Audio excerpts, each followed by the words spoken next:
Okay, Bill? Sure, I'll read the statement of compliance. This meeting is being held in conformity to the Open Public Meeting Act. Proper public notice of this meeting was published in local newspapers on August 15, 2015 and August 16, 2015. If any board member or member of the public in attendance believes that this meeting is in violation of the Open Public Meeting Act, the Hoboken Board of Education requests that they make a statement at this time. The board wishes to make those in attendance aware that this meeting is being recorded on video and will be broadcast by the board at a later date on cable television channel 77 and FiOS channel 46. The full meeting recording will also be made available on board docs, which can be accessed through the district's homepage. The Hoboken Board of Education is committed to preserving the decorum of the public process and is mindful that we live in an electronic age of computers, cell phones, and other electronic communication devices. Nevertheless, we respectfully request that all meeting participants kindly silence their electronic devices during the course of the meeting, and if use of that device is necessary, we ask that you please leave the meeting room if you need to conduct personal business. Thank you. Please rise for the salute to the flag. I pledge allegiance to the flag of the United States of America and to the republic for which it stands, one nation, under God, indivisible, liberty and justice for all. Sorry. Roll call, please. Ms. Angley? Here. Mr. Biancamano? Present. Ms. Evans? Here. Mr. Kluffel? Here. Ms. Mitchell? Here. Ms. Sobola? Ms. Stromwall? Here. And Ms. Tyroller? Here. Okay, welcome back after our 45-day break. But first, before we get started with the meeting, I just would like to welcome our new superintendent, Christine Johnson.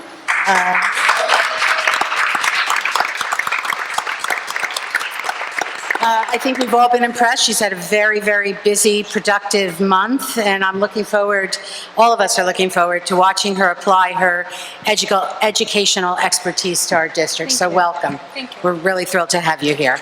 Okay, with that, we'll start with reports. First, the superintendent's report. Okay, good evening.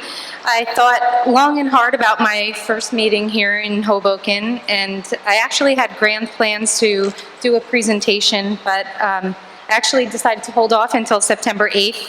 As a result of the temperature, I didn't want to put a hot projector in here, so I figured that might not be the best way to make a good first impression. In the meantime, I feel that I have hit the ground running. As part of my entry plan into the district, I've met with each Board of Education member, PTO leadership from our various schools, the newly formed Education Foundation Steering Committee, Chief of Police, School Resource Officer, the HEA's Gary Enrico and Roseanne Versace.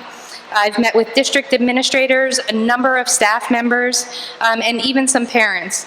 I visited with Stevens Institute to meet with Beth McGrath, Chief of Staff. I watched the extremely enjoyable summer theater camp finale. And I actually have also spoken with some kids at the basketball courts at Church Square Park, which has been really interesting. Within the next 2 weeks, I'm going to be continuing to meet with key communicators and those who are going to help me understand the district and the community a lot better.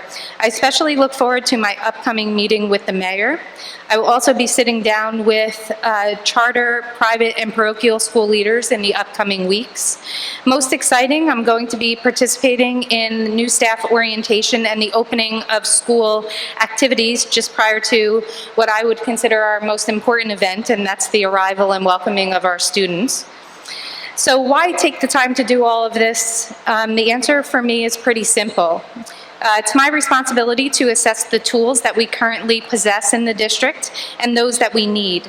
In essence, we have an exciting capacity building project ahead of us. The project will include a host of new tools for our families, our students, our administrators, community, Board of Education, staff members as well, that will enable us to plan with purpose, build with focus, and showcase with pride. Over the past 3 weeks, I've compiled an almost comprehensive list of performance indicators and benchmarks. This data is going to speak to all of us. It will inform us of the very challenging yet critical work that lies ahead in the district. It will direct both of our short and long-range plans, including the development and implementation and fidelity to crystal clear vision and mission statements, goals, and targets. One of the things that you'll learn about me pretty quickly is I like quotes. So I tend to incorporate quotes in a lot of what I do. And I found one that I thought exemplified my entry into the district. And it's a quote by St. Francis Assisi that says, start by doing what's necessary, then do what's possible, and suddenly you're doing the impossible. As we commit to innovation and even higher expectations in the district, the continuous social, emotional, and academic growth of all students will become our non-negotiable expectation. Tonight, the Board of Education is taking action on a number of important items, and while each committee chair is going to highlight these items, I would be remiss if I did not mention Mrs. Sally Arnone's retirement and her 22 years of service to the district. Also, I would like to mention the monetary donations by Mr. Murray and Mrs. Blishke to the summer theater camp, and also the number of volunteers in the district. I'm also proud to point out the number of curriculum projects that have been completed, the Stevens Duckling Lessons in STEM program, and also our applications to participate in an NJDOE pilot program to enhance the classroom environment for our youngest children with disabilities, and also to work collaboratively with NJIT and Montclair State University on the implementation of a tablet application to assist teenagers with spectrum disorders transition most effectively into careers and into their community through activities through an IES Innovation Grant. Also not on the agenda, I certainly want to announce that Christina Arnone, a second grade teacher at Wallace School, was surprised today by the staff at Walmart in Secaucus as a standout teacher, and she was given an award of just over $500 to shop for school supplies.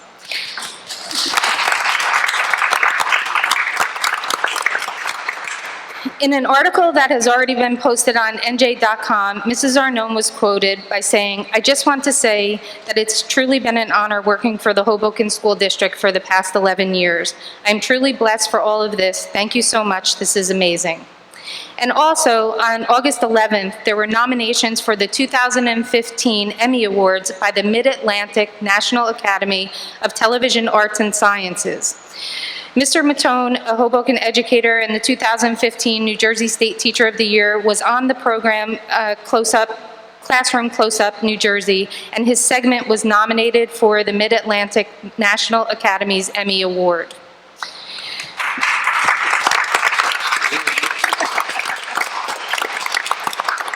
So with that being said, I look forward to our September 8th meeting, in which I will present a range of new tools that we will be ready to unveil and use throughout the 2015-2016 school year. That concludes my report for this evening. Thank you. Business Administrator? Sure, two items that have been updated since the packet, meaning the agenda was published to the general public. First is it's action number 10.07, it's approval of contracts. We've added one contract to that list. It's Safety Down Under, Inc., and the purpose of that contract will be to perform a project which is considered a playground resurfacing project at Wallace. The total amount is $55,809.20. This vendor is on our Ed Data skill list bid listing, and the notation that I'd like to point out is this item is identified and will be considered to be funded by the maintenance reserve account, which will be determined at the end of the school year or fiscal year. So we've identified this project as a potential maintenance reserve project. Again, that is Safety Down Under, Inc. That's the first revision. Second is item 10.21, which is the authorization for sale disposal of surplus vehicles. I'll read it, at least the text portion. Whereas on June 9, 2015, the Hoboken Board of Education reaffirmed its membership in the Hunterdon County Educational Service Commission, cooperative purchasing system for the 2015-16 school year. And whereas the Hoboken Board of Education has 9 vehicles which are no longer of service to the district and/or which have outlived their useful life, so be it resolved that in accordance with New Jersey statute, the Hoboken Board of Education does enter into an interlocal vehicle sale agreement with the Hunterdon County Educational Service Commission for 9 vehicles that are listed on the action. Again, both of these changes are on the agenda here tonight, and they're out here in the hallway. So they have a list of 9. I'll continue with the text. Be it further resolved that as per the subject agreement, the Hoboken Board of Education does agree to pay a 10% commission to the Hunterdon County Ed Service Commission, which will be to handle all legal advertisements, bid documentation, promotion, and warehousing of the above-listed vehicles. And be it finally resolved that any offers to purchase subject vehicles will be presented by the Hunterdon County Ed Service Commission to the Hoboken Board of Education, which will have the right to authorize acceptance, counter, or decline each offer. And that concludes my report. Thank you. Now we'll move on to committee reports. And we'll start with curriculum, curriculum programs, athletics, and performing arts. We've consolidated those 2 committees. We're actually, Ms. Stromwall and Ms. Sobolov are going to co-chair. So the way we'll be handling it in meetings is Ms. Stromwall will give the curriculum and programs portion, and Ms. Sobolov will report the athletics and performing arts portion. So, Ms. Stromwall? Good evening, everyone. I hope everyone has enjoyed their summer.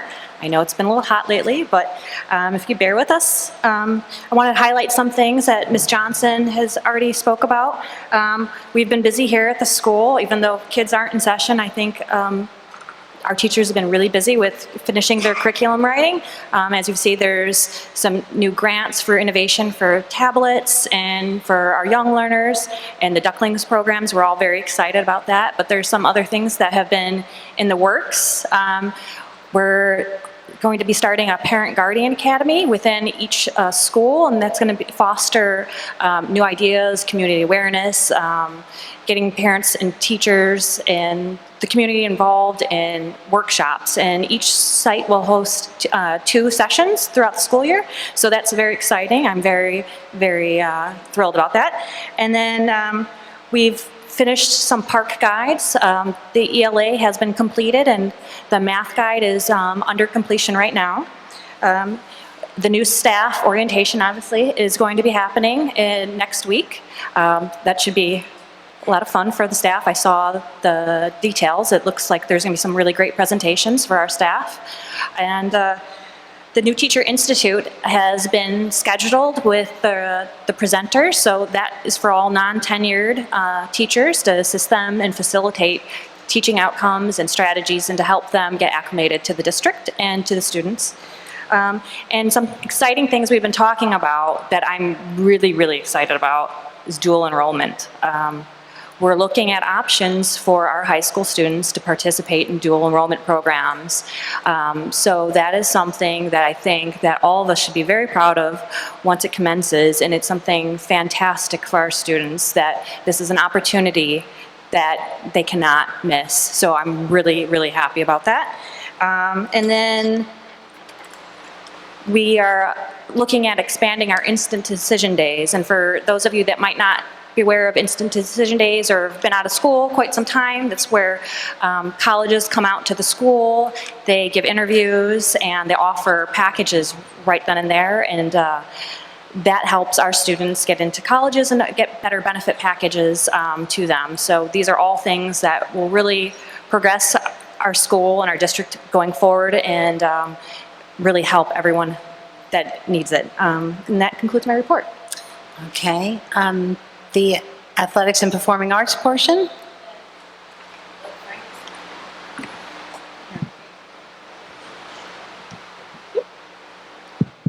Hello? Too much. I wasn't at that meeting, but there had been a previous special athletic committee meeting held on August 10th, and in attendance was myself, Dr. Hernandez, Ms. Tyroller, Ms. Stromwell, and Ms. Mitchell, and the athletic director, Mr. England. And the special meeting was called to discuss the possible partnership between our district and the Hoboken Lacrosse Club. The district has been in discussions with the Hoboken Lacrosse Club regarding the possibility of introducing lacrosse into the district schools. And the committee met to discuss a proposal submitted by Lee Pizer and the Hoboken Lacrosse Club to provide funding and volunteer staff to the Hoboken Public Schools. The practices and the games will not use the Hoboken High School field, so there will be no disruption to the existing high school sports. The Hoboken Lacrosse Club has over 100 participants, including many of our current district students, and there is a growing interest in the sport among our students and the greater community. So the conversation is ongoing, and I'll have more to report about on that in September. But thank you to Mr. Pizer and the Hoboken Lacrosse Club for this exciting opportunity. A similar partnership had been arranged last year with The Edge, which is on Observer Highway, for the introduction of wrestling to the Hoboken school districts. At that meeting, a variety of middle grade intramural programs were discussed to introduce these sports and our other existing programs to the Hoboken High School students, the junior high school students. And then this wasn't discussed at the meeting, but I wanted to clear up some confusion that I had been hearing about in the community regarding the cross-country sport, track. As I had mentioned at the previous meeting, unfortunately, that program wasn't going to be offered this year because of low participation, and I know that there was some concern in the community, and I appreciate and I respect their opinion in fighting for a program that they love. And a social media Facebook site had been set up, but the pictures on the Facebook were almost exclusively of indoor and outdoor track, and showing a lot of our football players who, during the off-season, like to participate in outdoor track. So I'd gotten some questions about that, so I just wanted to assure everybody that football is remaining, indoor and outdoor track will both be continuing, and Coach Burrell was appointed to both those positions at the previous meeting. Outdoor track is also the track that has shot put and javelin and other events like that, and they will also then be able to be eligible for the Penn relays. So those two track offerings are still ongoing, and part of the discussions about the middle school program is possibly offering those intramural middle school programs to be able to strengthen not only track, but maybe some of these other programs leading into our high school sports. So I just wanted to assure everybody that those were continuing. And then there wasn't a part of the performing arts section of the meeting, but I was given this report, so I just wanted to report on the summer theater camp, which ran through the month of July. And it was open to district students from K to 8, and the high school students participated as volunteer counselors and performers. So there were 66 students from K to 8 in the camp, and 14 high school volunteers and performers. And there was no charge to participate, but the drama club was able to use that as an opportunity to raise about $2,000 through sales at the school store, ticket sales, and parent donations. So I wanted to thank all the parents who donated a total of about $1,000 to the drama club. The camp was staffed by Miss Miller, Miss DeZubia, who is the music director, and Mrs. Sharuffer, who is the choreographer, Brittany, her name is. So each day the campers rotated between 4 classes: theater, dance, singing, and musical theater. And then everything they learned during that day was highlighted in the showcase that Ms. Johnson had mentioned. So the showcase included 27 different numbers from a chorus line, West Side Story, Pippin, Peter Pan, Gypsy. It was insane. It was an unbelievable show. And about 250 to 300 people from the community, the parents and administrators and teachers came to see the show. And it was amazing because there was only a total of 15 actual camp days in that July. So what they did with those children from K to 8 was really unbelievable, and I wanted to commend the staff and the students on a really great event. So just wanted to mention that. Thank you. Thank you. Governance and Personnel, Ms. Evans? So the Governance and Personnel Committee met on Tuesday, August 12th from 10:30 to 12 o'clock. In attendance were myself, Mr. Gagliardi, Dr. Johnson, Ms. Stromwell, and Ms. Tyroller. The committee discussed personnel matters and staffing for the upcoming school year. The committee reviewed all agenda items under governance and personnel, and we recommend all for approval by the board tonight. As Dr. Johnson mentioned, we do have one retirement on the agenda, and we'd like to again thank Sally Arnone for her many years of service to the district and also wish her all the best in her retirement. We reviewed the contents of the new monthly administrative reports that will be provided to the superintendent by each of the building administrators. We also went over the steps in the hiring procedures manual that has been introduced by Dr. Johnson. And we also reviewed the schedules for the new teacher orientation on August 26th and 27th, and also for the new teacher institute for the upcoming school year, and also the back-to-school schedule for staff on September 2nd and 3rd. And that concludes my report. Thank you. Mr. Biancamano, facilities? Sure. So while the students are out for the summer, the facilities department, led by Mr. Callaghy, is working very, very hard. And my report's a little lengthy tonight, so please bear with me. The Facilities Committee met on Wednesday, August 12th, from 7:05 to 9:05 p.m. in the Denver second floor conference room. In attendance were Jean Marie Mitchell, Tom Klepfeld, Ruth Tyroller, myself, Mr. Callaghy, and Dr. Christine Johnson. We reviewed all the agenda facilities motions, and they're pretty standard. They're just facility uses, and we're recommending them tonight for the board. We discussed the Wallace classroom facelift. Last year, we decided to move away from the green paints. 58 classrooms out of 62 have currently been painted, and I actually think that number is now 62 out of 62 because Mr. Callaghy informed us we were going to have the rest of the classrooms painted by the end of last week. The offices will be painted, and NJ Cares will be coming back at the end of September to work on the playground. The next item we discussed was the Wallace Pre-K Annex project. The trailers outside of Wallace will now be known as Miles Square Early Learning Center Annex. New signs will be placed that shows the name change. All the security systems are in place, whether PA systems, security systems, etc. Mr. Callaghy is looking into getting a safety grant where we could use the money to get electronic gates. There will be 2 entrances to the new annex on Clinton Street and another on 12th Street. This way students won't have to go through that parking lot. And the facilities office is also trying to designate the area as a school zone. The Brandt facade project, my favorite issue, was discussed as well, and we are finally in full swing there. There are 4 crews hanging on the scaffolding working. The project includes going brick by brick to ensure stability and replacement needed for any loose or broken bricks. The noisy portion of the work should be completed before the students come back, and the work is still on schedule to be completed in 90 days or less than now.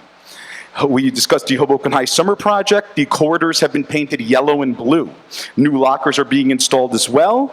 The PTO, along with the school administrators, approved the new colors, so they are up. The next item was the collateral HVAC issues, an update from the last meeting. I discussed this in my facilities report at the last meeting.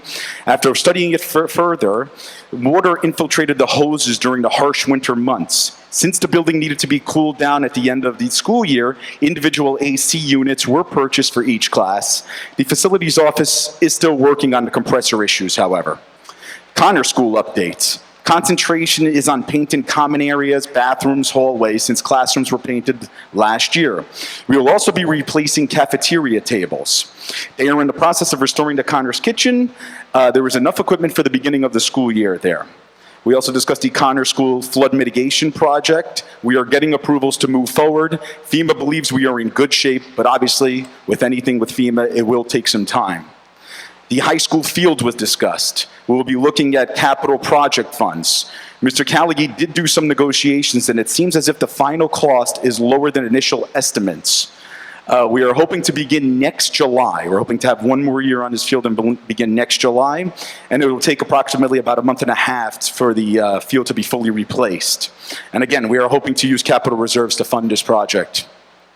Transportation bids, as Mr. Moffitt pointed out, we are awaiting the child study team to finalize the number of special needs students, but there are a number on the agenda tonight. Mr. Moffett also pointed out the sale of vehicles, that's school bus. We currently own 16 vehicles and are hoping to keep 5. We will be selling the rest to different municipalities or districts, or like I said, Mr. Moffett updated us at the beginning of this meeting regarding that. Food services, Pompatonian is in the district and are ready to serve delicious meals to our students.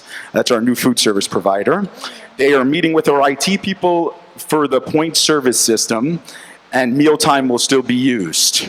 The BOE, all the BOE members will be taking a tour of the facilities on September 1st, a couple weeks away, and there will be 3 separate tours with 3 people each as to not constitute a quorum on any of the tours. We also discussed PC logistics, which I know is on tonight's agenda. The intent is to start tracking all of our PCs and getting rid of all the old models. Before we do, we will have 3 checkpoints for inventory purposes. We want to make sure we have accountability in terms of the number of computers we have. And Wallace School Playground, which is also, I believe Mr. Moffett discussed tonight, the rubber keeps wearing out where we're going to spend capital improvement money from this year to replace the whole surface instead of doing it patch by patch that we've been doing in previous years. So look for the Wallace School Playground to have a whole new surface. And then finally, we spoke about the school remediation projects. Believe it or not, there's still some oil from a tank in the ground underneath the gym at the Hoboken Junior Senior High School. And it has been there since the building has been built. We are looking at a horizontal removal as to not rip apart the whole gym. The DEP is giving us 2 years to look at options on remediation, so they're giving us some times. And also underneath this building here at Demers School, there is another tank which will need to be removed as well. Just a quick notes, the exterior of Wallace School will be power washed. Mainly all the projects that I just discussed will be done by September 1st. Not all, but mainly all of them. And the BOE sign outside this building is in the process of being made and should be put up in about 2 weeks. So people will know where our central offices are if they don't know already. So that's all for this month. Thank you. Thank you. Okay, now the president's report. First of all, good evening. I'm sorry, finance. Without Mr. Gold here, I forgot about finance. Mr. Klepfeld and Mr. Gold's It's absence? important to me because I have one that's prepared that's almost as long as Peter's. I want to make sure I get it in. The Finance Committee did meet on Wednesday, August 12th. Due to vacations and other commitments, I was the only board member able to attend. But I did review all finance items with the business administrator and with the new superintendent, and I can recommend all for approval. There are some things I do want to point out to the board members. I know we're all sensitive about spending. Some things did pop out at me. Bills and claims, right at the top of the agenda, and payroll, or I was told are all normal for this time of year. Trust but verify, which I did. And looked back over the past several years of payroll and bills and claims and found that Bill, as usual, is absolutely right. We're exactly where we need to be, and Bill had warned us that we'll see an increase in bills coming in next month and the month after as things that were ordered for the new school year, those bills arrive and are processed. So while we're a little low, we're sort of normal now, we'll see it jump up in the next 2 months. As expected. Also, this is the time of year when we approve tuition contracts for out-of-district placements, and you'll see 38 such contracts in this month's agenda, totaling several hundreds of thousands of dollars. These, of course, are for our special needs students. And I was also told that we can expect a few more of these next month as final contracts are established this last month of August.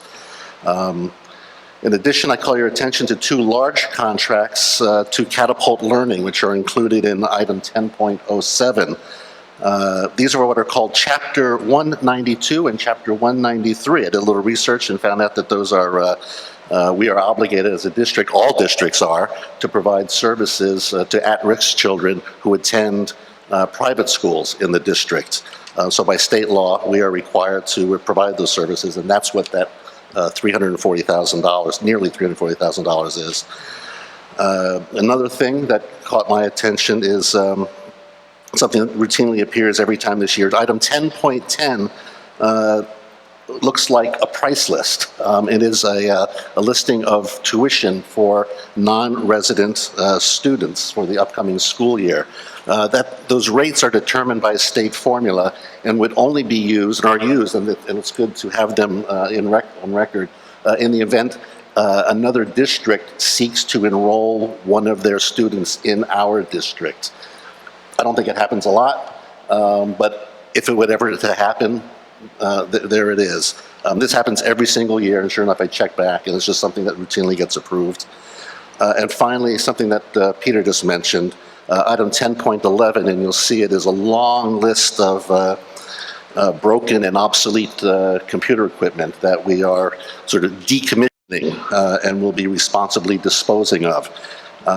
These are all computers, monitors, and printers, and sure enough, I did spot check that list and by model number and make, and did find out that they do indeed go back to 2009, 2008, 2006, and even earlier. I think this is in keeping with our need to stay current with technology, especially given what we saw this past year with computer-based PARC assessment, which demands increased tech capacity and student fluency. And I then also would want to reiterate what Dr. Johnson mentioned. Thanks to Mr. Brian Murray and Ms. Whitney Blischke for their generous support of our summer district theater camp. Thank you. Thank you. President's report. Good evening. This, as everyone has talked of, this is an exciting time of the year for the board. And I think this year it's particularly exciting because we're experiencing it through the eyes of a new superintendent, and it's interesting because the other different things are highlighted from Dr. Johnson's perspective than it has been with others. So it's exciting for all of us. Mr. Biancamano mentioned the summer work done by our facilities and custodial staff, and I just wanted to point out our custodial staff works very hard over the summer when most of our children and teachers are not in the buildings, and I wanted to thank them for all their hard work, especially on these very hot August days. So thank you to them. We have a couple back there. And also we have Danny back here from Connors. Also, the technology department works very hard. And it's always very stressful when you have a new superintendent come in for the technology department because they have to set her up. So I thank them for their hard work for that as well. So here's to technology. I wanted to highlight, Ms. Sobolov mentioned it, it's so wonderful when we're able to report on community involvement and generosity. And I think it's important to just reiterate the lacrosse club donation and the Edge Sport donation. They are sizable, and they're in order to promote new sports for our kids. And it's just wonderful that they've not only been working with us, they've also been working with City Rec so we can truly build a program from Wii to 12th grade. So I think that's great. And also that we have individuals, parents making donations. We had the two that the superintendent mentioned who made the donations to the theater department. And it's always wonderful that when we see community involvement and generosity. So let's give them a round of applause too. Okay. I wanted to report on a meeting I attended as a school representative. It was the Rebuild by Design CAG Community Advisory Group. The purpose of the group, as you know, the Rebuild by Design is the award that was won from the project submitted by Hoboken in conjunction with Weehawken and Jersey City to fortify our city against catastrophic floods like happened with Sandy. In winning the award, it's a $231 million grant to put this project in, to design it and install it. The idea of the CAG, the Community Action Group, is with a grant this size, they want to continue to check in with the community to make sure they're sufficiently involved in the design. And this is beyond the fact that we'll have those meetings that the community has with planning and zoning. This is a level above that. And to make sure that the purpose remains for the people. The name of the project is Resist, Delay, Store, and Discharge. And the way it was operated was there's presentations, then we got into breakout groups where they spread maps out on a table for all of us to look at. And there was a facilitator, either a project manager or an architect from the consulting group who is running the project. And, you know, we've been discussing, we didn't discuss it tonight, but we always talk about the fact that we're going to be turfing our field, that it's reaching its end of its lifetime, useful lifetime. So I think it would have been remiss to not point out the possibility of using this site for store and discharge. You know, we all know it's a block from ShopRite.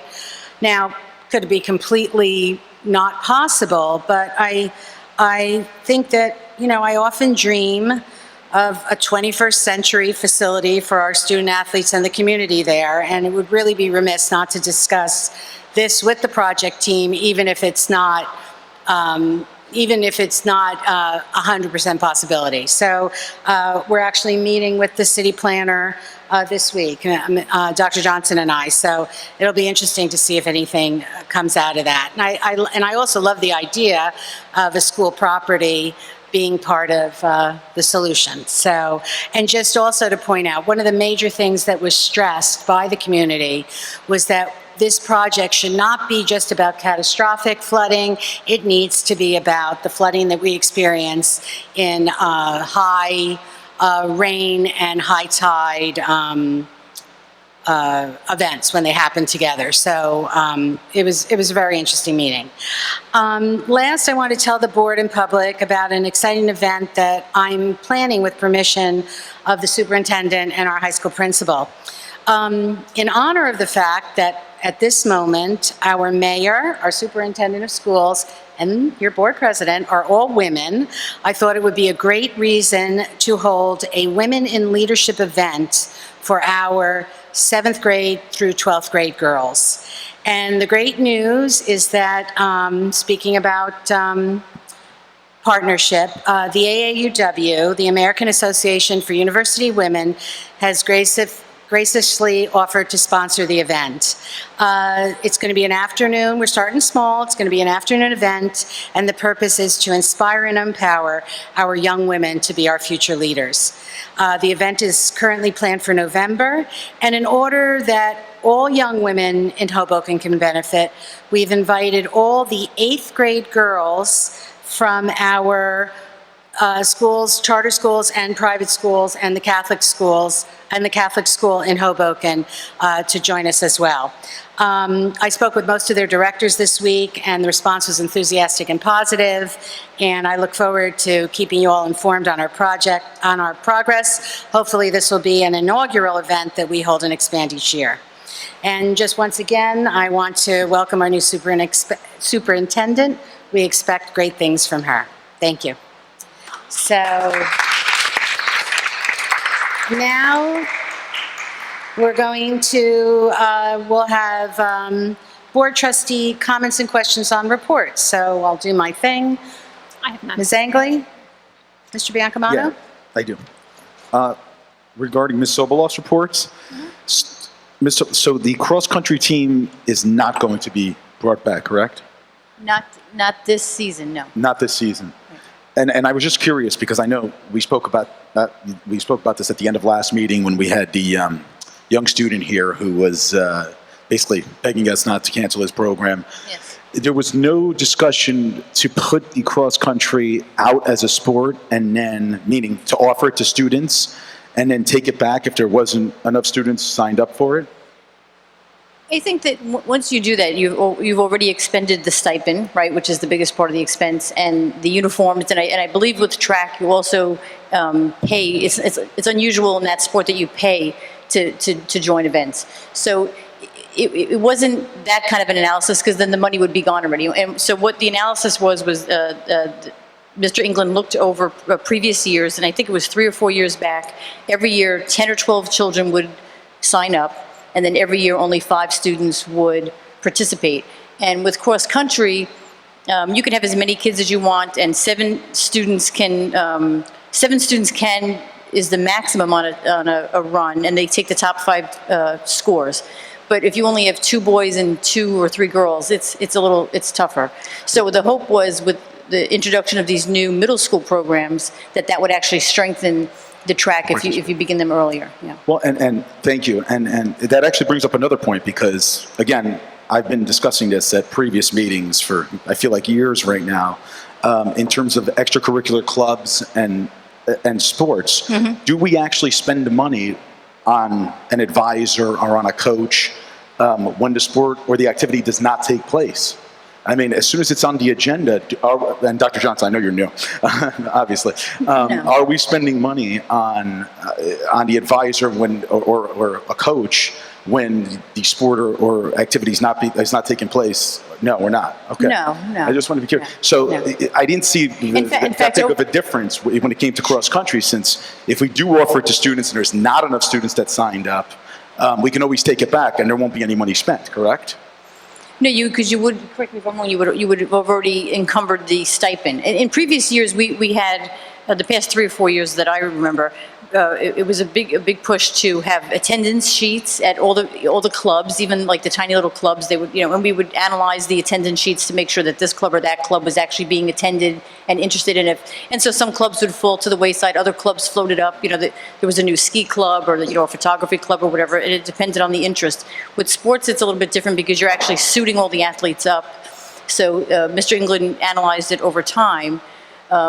And same thing with tennis, like certain amount of kids would sign up and then only a few would participate. So the hope is to introduce other sports that have a greater participation, because as a school, we're a school district, right? I mean, we're a school district. So one of the great things about sports is to incentivize the students to, have good grades and be able to participate. And if you're going to spend the money on a stipend on a sport, you'd want to have the greatest participation possible. Well, and absolutely, and that's why I keep bringing up, so let's say there's a sport, and feel free to jump in, anybody else, a sport that doesn't have the amount of students that it needs to go forward.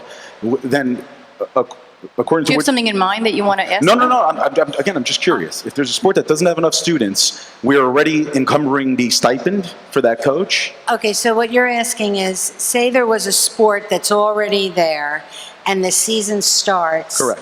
And we don't have enough children Enough students to to field a participate, team or whatever is the requirement.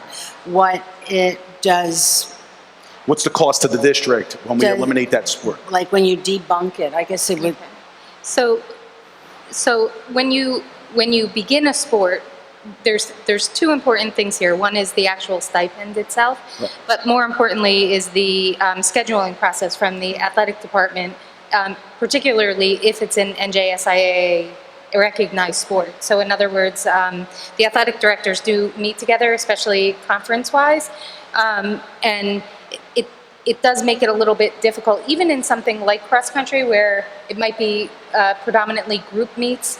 It makes it a little bit difficult when the conference doesn't know what school is actually going to participate up until the last minute. So that's one of the reasons why we do typically like to develop the athletic schedules and determine if there's a team that's going to be active. And then in terms of the stipend, once the stipend is board approved, the issue really isn't necessarily whether it's board approved or isn't board approved. The issue is whether or not the season or preseason has begun. So if the preseason has begun and the individual has begun to expend his or her time in a coaching capacity, even if it's from an organizational standpoint, developing lists and doing pre-workouts, et cetera, then the individual is entitled to the stipend. It's contractual, and that's something that we would. But if it was weeks before or months before it even started and there was time to rescind the appointment because there wasn't enough time, then obviously we would do that. So it could be that if a sport does not have the required amount of students, right before the season starts, the board still could be on the hook for the stipend amount, correct? We would still. It is possible. And that's exactly where It is possible. where I'm coming from with the cross-country It is team. possible. Because I'm saying to myself, well, if the board doesn't encumber a fee or the stipend, then we should offer it to students and see who signs up. Yeah. Okay, thank you. So I think, Okay. I think that, actually, that was a very interesting conversation. So thank you for that. Ms. Mitchell? oh, sorry. Ms. Sobolov? No, good. No. From this side, Ms. Stromwall? Ms. Evans? No. Mr. Klepfel? Okay, so with that, we are going, well, of course I have a comment. And I just wanted to stress that I think what is great is that Mr. England's plan for the intramural 7th and 8th grade track is specifically going to create like a feeder system, and hopefully after a year of that, we'll have enough kids that love to run and we'll have a team again. So I think that the administration has done a good job, has done an excellent job, like looking to remediate the situation so that the team can be a team again. Okay, so now we're moving on to public comments on agenda items only.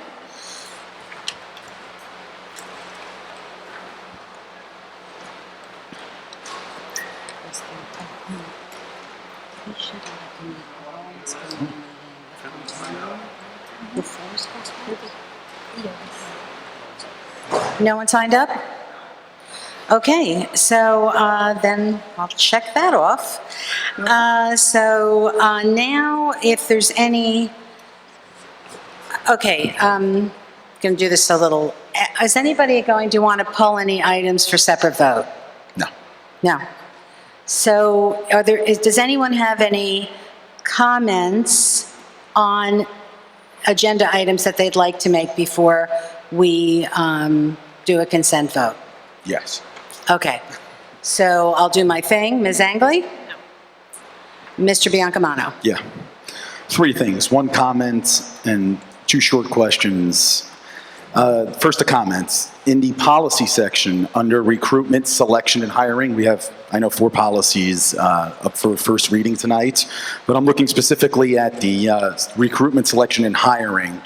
And my comment is, in reading that policy, I noticed that we are giving preference to residents/former students. And I just want to applaud our new superintendent for that, for taking this initiative and to recognize the wonderful talent we have in this community. I have always said that the Board of Ed is one of the largest employers in town, and to actually see it in writing, I think that's great, especially the part about former graduates of our school. So thank you, Dr. Johnson, for adding that into the policy. Okay. Questions? On 9.10, approval of PBSIS. I was looking at the backup. What is PBSIS? Just curious. What number are you reading? 9.10. 9.10? Yeah, 9.10.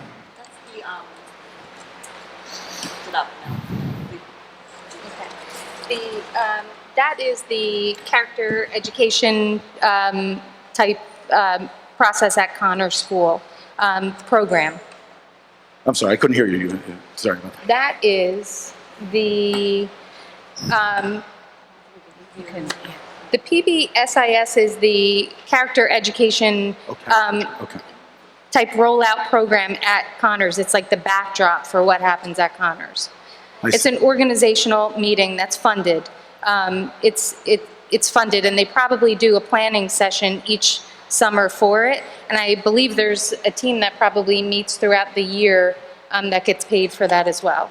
So all of our schools go through PBSIS or just Connor School?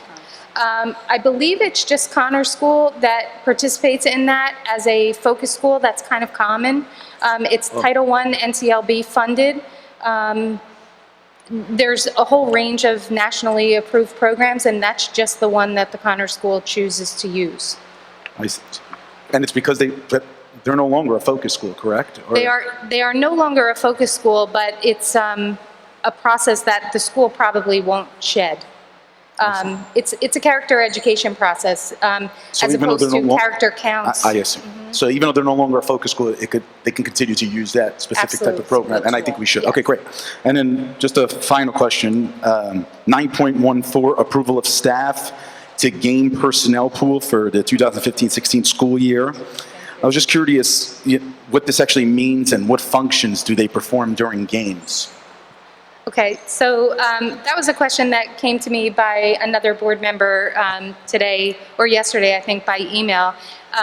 Typically, most school districts do appoint a bank of teachers, and it's usually contractual amount that they're paid for the event. And it's not necessarily that they're on the sidelines helping coach the team. It's really more for game security purposes, and not necessarily for problematic events, but really more for crowd control, to make sure that not only our students and our fans, but also the fans on the other team are interacting in a positive, good sportsmanship-like manner. And, you know, there's typically a bank that are rotated through each year and each season. And hopefully one of the things that we will look at this year and review is that each of those game pools is adjusted per sport. So in other words, for the sports that usually draw big crowds versus those that draw smaller crowds, so that we could be fiscally responsible when we're employing those individuals at the games. Okay, so it's more for security. I actually thought it might have been selling T-shirts and or something to that effect, but it's actually more for security. I see. It is, yeah. Okay, thank you. You're welcome. Where was I? Ms. Mitchell? Ms. Sobolov? Just a quick comment. I wanted on 907 and 9.07 and 9.20. I just wanted to say thank you to the parent volunteers for the athletic department and the theater department. Thanks for your time and commitment to the students. And then I also wanted to mention in 10.18, welcome to Pomptonian. I think that a lot of families, some know and are excited, and a lot of families don't know that we've switched, so I just wanted to make sure that they knew that, and I'm sure we'll be getting some information from them very soon. Okay. Ms. Stromwell? I just wanted to wish Miss Arnone the best of luck in her resignation. And, you know, she enjoys herself on her retirement. And thank you to the volunteers that have stepped up, and thank you to the 2 donations for the theater camp. It was greatly appreciated. My daughter was one of the performers, and she had a fabulous time. She loved every minute of it, and I encourage all the parents to utilize these programs. Thanks. Ms. Evans? Mr. Klepfeld? Okay, so, Can I move the consent agenda? Second. Okay, so Mr. Klepfeld moved for a consent agenda, and Ms. Evans seconded. Call the vote, please. Ms. Angley? Yes. Mr. Biancamano? No on 6.01 and 6.02, the minutes, and yes on everything else. Ms. Evans? Yes. Mr. Cluffell? Yes. Ms. Mitchell? Yes. Ms. Sobolov? Yes. Ms. Stromwall? Yes. And Ms. Tyroller? Yes. Okay, and just want to mention, in this agenda, we just approved a new supervisor of humanities, Mr. Kaysen, so welcome to the district. And I hope I said your name right. Okay. And thanks for coming this evening on this hot August night. So now we'll move on to public open comments. Yeah, there was none listed. So none listed? Okay, I guess we don't have any, nobody Does wants to? anybody want to speak? Okay.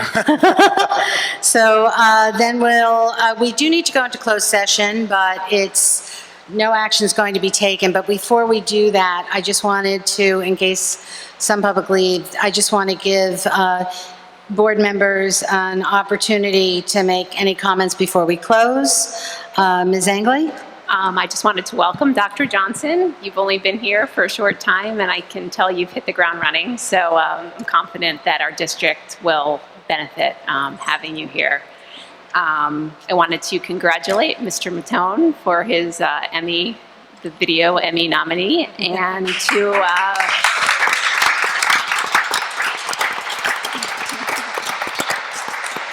I can tell you like all this attention back there. And to Christina Arnone for her recognition by Walmart.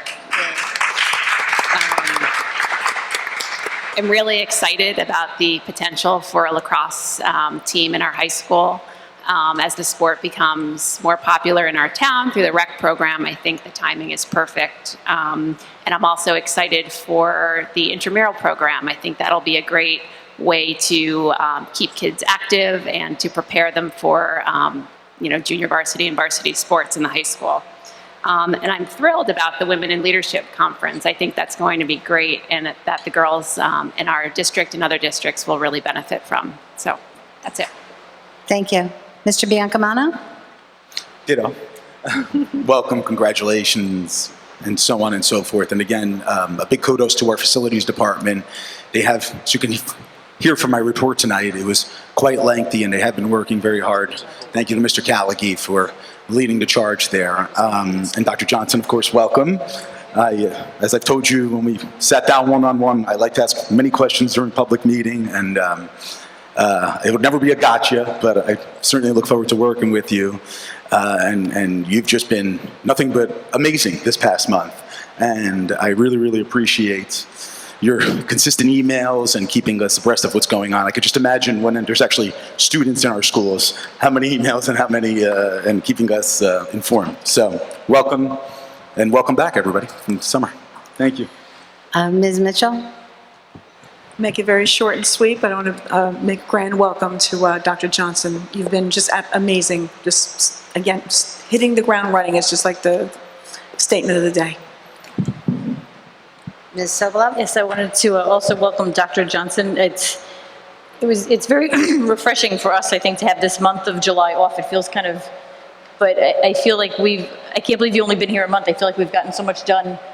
So a lot of correspondence and work and exciting programs and ideas, and it's going to be an amazing year. And I just wanted to make a quick reference to Stevens Institute of Technology, sponsored by Wiley, had given some of our 6th and 7th grade students, or 7th and 8th grade students, the opportunity to join their water biotics program up at Stevens. So I wanted to thank them for that. It was an incredible opportunity. And we had also had the opportunity to visit those students and Stevens, Dr. Johnson, Ms. Tyrell, and I, to the Shore House that, if you haven't seen it, it's down on River Road, and it's an amazing thing built by the engineering students at Stevens. So I just wanted to say thank you to them for that. It was a great opportunity for our students. Thanks. Thank you. Ms. Drumwall? Just to concur with everyone's sentiments, welcome to the district, and I look forward to working with you, Dr. Johnson. You've been amazing already in the short time here, and I feel that I'm very lucky, and our students and our community are very lucky to have you. Thank you. Ms. Evans? I'd also like to echo welcome to Dr. Johnson. It's an exciting time of year. The students coming back, new staff, all of our staff coming back. So it's just a exciting time in a new school year. And Mr. Klepfel? Well, the only thing, although we were out not meeting in July, I remember in June we were here sort of celebrating the success that we had at the end of last year with Wallace. And that was so, typical, I think, of demonstrated the passion and the commitment, and that took many years to finally achieve that. So I think we are poised to really kind of build on that and keep going. I think this is a really exciting time of year, and I'm so looking forward to sort of the new beginning. You, I'm not so sure about. No, I'm just joking. And I'm thrilled to be working with you. Yeah, it's a good point that Ms. Angley made, Teacher of the Year, TV star, what's next? And, but I think we have so many wonderful, amazing educators in our district. And it's the start of the year. I hope they all had a wonderful summer, that they decompressed, that they are feeling great, and that, you know, we can come and have a great school year. And it's really, sometimes you hear people talk about teaching and they say, oh, and they get the summer off. And I think to myself, you know, as a parent, being with my child 12 months out of the year, I could use the summer off. And I'm saying to myself, these teachers, they have our kids the entire school year, and they take care of them for us when they're during the day. And they're always, every day that the child walks in, it gets erased. And that child gets a new chance to be good, which quite frankly does not necessarily happen in my house. He might be in trouble for something for much longer when he wakes up in the morning. And that's what our teachers need to do. And so it's great that they do get the summer to recharge, and we're thrilled to have them. And I'm so excited to have the superintendent here. She's bringing new, fresh, and a different energy to the district, and I feel like it's going to just make an exciting moment for our staff and our kids and the community. So with that, we're going to now go into closed session.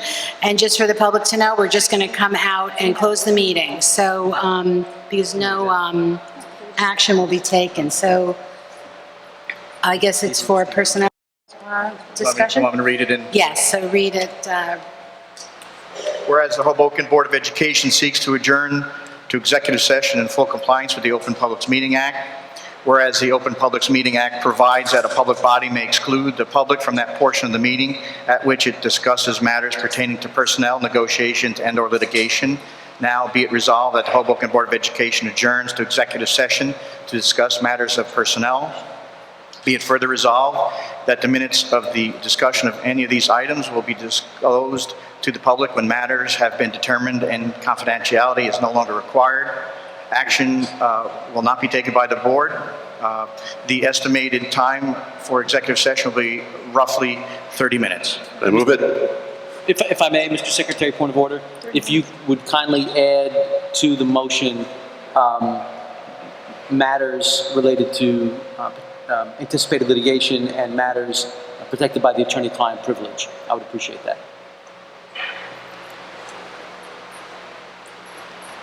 Thank you, Mr. Secretary.